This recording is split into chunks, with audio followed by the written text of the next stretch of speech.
when this business sort of Yeah, was looking at... like, yeah, yeah. as I always said, I meet people over the years, oh, an only child. I said, no, I loved it. The only thing I said to my parents, only if I could have an older brother, otherwise forget it. I like being the only child. But my parents were a lot of fun, and they had a lot of people around. And my mother, as we always say, like, she was the entertainer. Yeah. She was a very funny lady, very British humor and all that. Mm. And my father, the businessman, philosopher, talking about politics and life, and he liked to write poetry and always wanted to write his book. And so, everything was interesting. It wasn't a run-of-the-mill, drab kind of business life at all.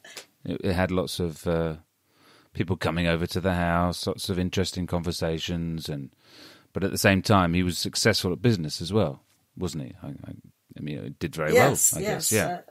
As we always said, he kept 35 families, 100 people going. It's quite a feat in itself. I was going to mention, the different people that came to. My mother made a good home brew, so she did have visitors that like to drop by for a beer.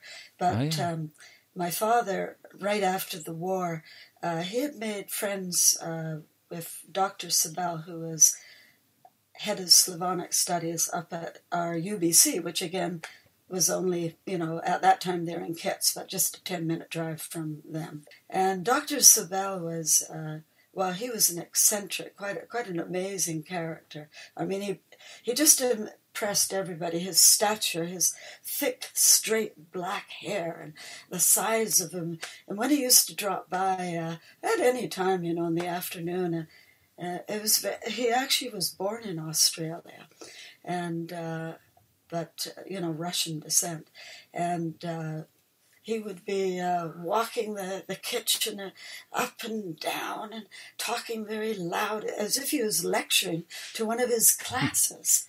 And I used to just sit and be entertained. It was wonderful. And when he used to come over, if they come over one evening with his wife, and she was what lady, oh my gosh, she was somebody from London, and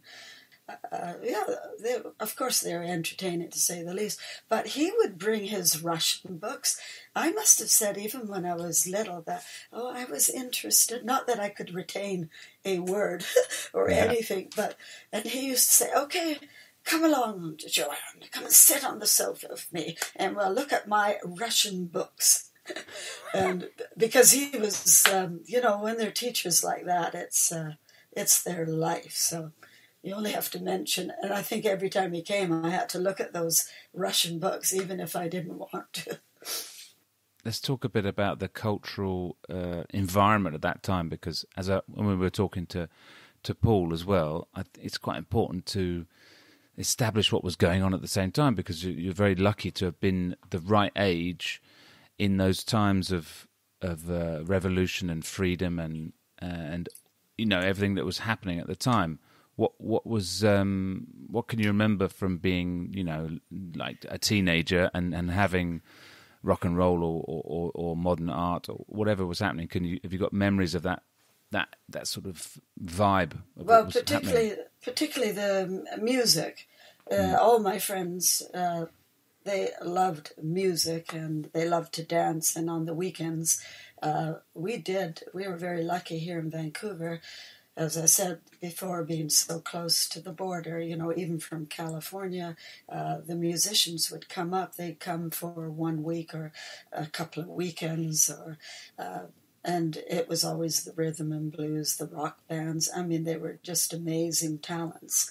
And we used to have a theater called Alma Theater, and they gutted that, but they ended up leaving that open for the musicians. And every weekend, I mean, there was a lot of young people, of course. It was packed, and mainly we had the black groups, but I think, we were fortunate to have some of the best ever.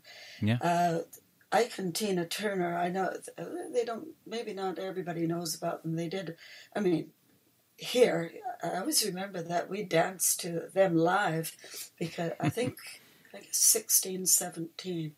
And I always remember that they made like sort of dance halls out of, maybe it was just sort of like, like previously a roller rink, yeah. That's where they also used to have dances, was the roller links or the community centers. And, I guess these groups would rent this. And then, because of the civil rights movement, in the 60s, there was, so much going on with, you had Kennedy. I had my neighbor right across the street from me that loved Kennedy, and every time I went over, she was listening to his speeches. And then the tragedy, what was it, 63, I think, when he was assassinated. And I think I was, maybe grade 11, but we had gone down just to sort of the corner calf, and we were having our lunch there, and it came on in the radio. And we couldn't believe it because we all loved Kennedy. All of North America loved the Kennedys, and we really felt they were, doing something for the black people as well, making a difference. Making sure that their voice was heard as well.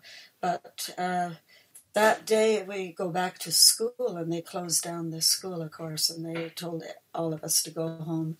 And then we watched the rest on television. I think it was just black and white TV for sure.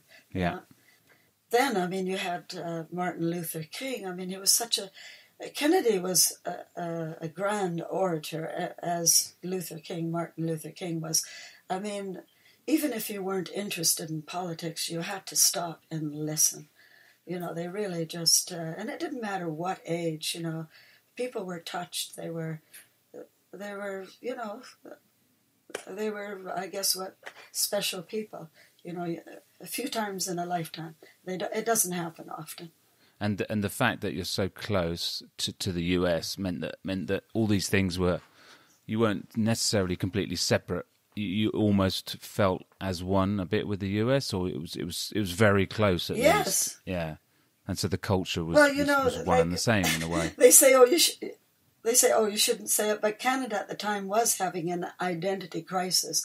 It really, not till the 80s that sort of full circle where, people, I'm not saying they weren't proud to become Canadian, but we all came from somewhere else.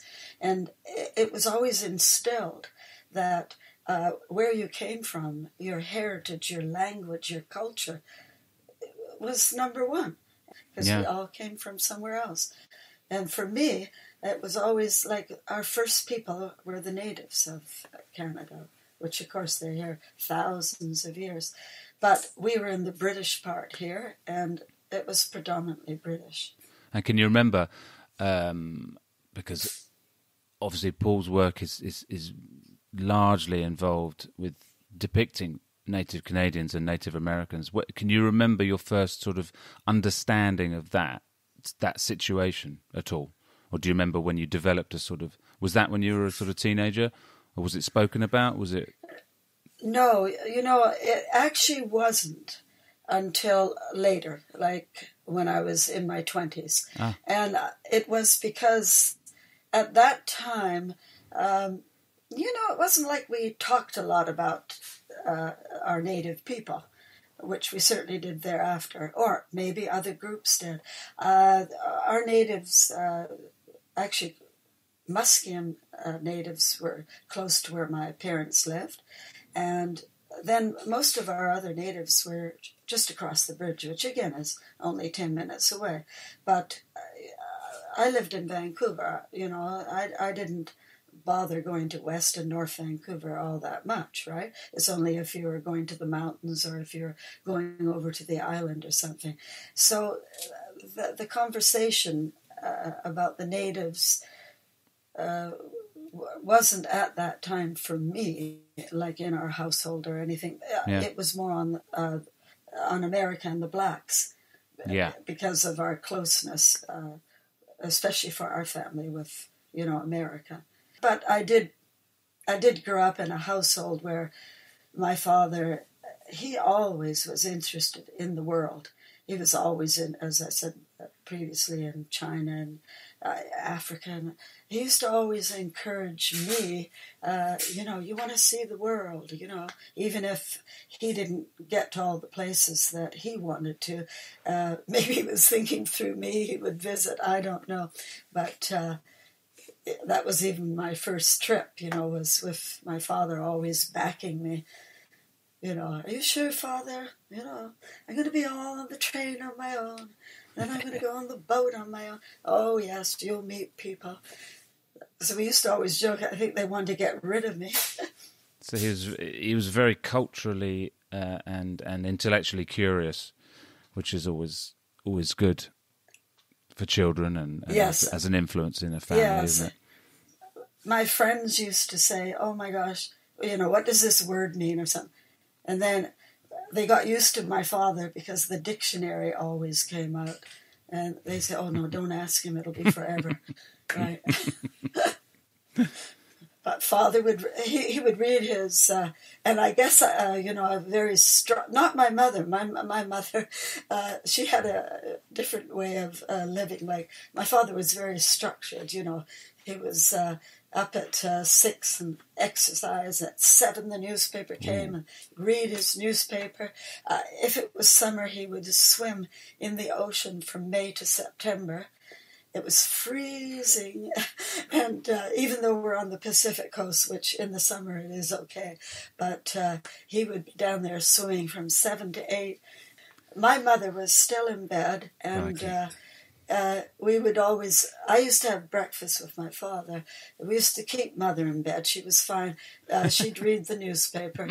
Father would say, another cup of tea, Joan, and yes, please. And that's right. Even when he sold his business, he continued with his office in his home, and then he was like Mr. Handyman. He before they made these heritage homes, because the house also I think was 1914, and because of the quarries, and he had access to the marble and all that, he wanted to change the front and the stairway up to the front door, and we used to joke, oh, the house that Jack built, oh my gosh, done it again. Anyways, he had a lot of fun. So just recapping the music and with Paul's Beatles stories, you saw the Beatles as well, did you? In Vancouver? Yes, that because we were so into sort of rhythm and blues and all that. Actually, I mean, later, of course, I love the Beatles, and many people all across the States and Canada were into the Beatles. But to dance, we preferred the rhythm and blues, and so I didn't really listen to a lot of their music. It's pretty bad, but. So I had a friend in Vancouver. So he comes into town one weekend and says, hey, I'm up here for a week, but guess what? I got tickets to the Beatles. So do you want to come with me? And I said, well, I don't know. I'll have to think about it. I'll call you back. Right. So I phoned my friends and they say, are you crazy? The Beatles?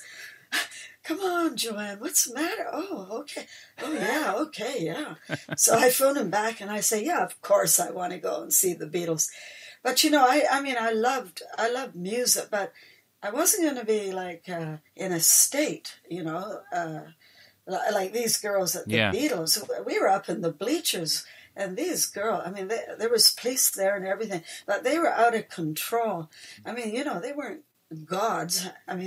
No. They did make money like gods, I guess, but, I appreciated them, and I thought they were pretty wonderful, and I loved their, their hairstyle, and, that was a real good idea, I think, that they came up with. Very nice suits and the hairstyle. Yeah, that was quite revolutionary. And, of course, we all loved their accent. And so you saw Beatlemania, as we call it, in person. So you saw these... usually girls just losing their minds. I'm amazed with people, brilliant people. I just adore and love and appreciate, and I do put them on pedestals.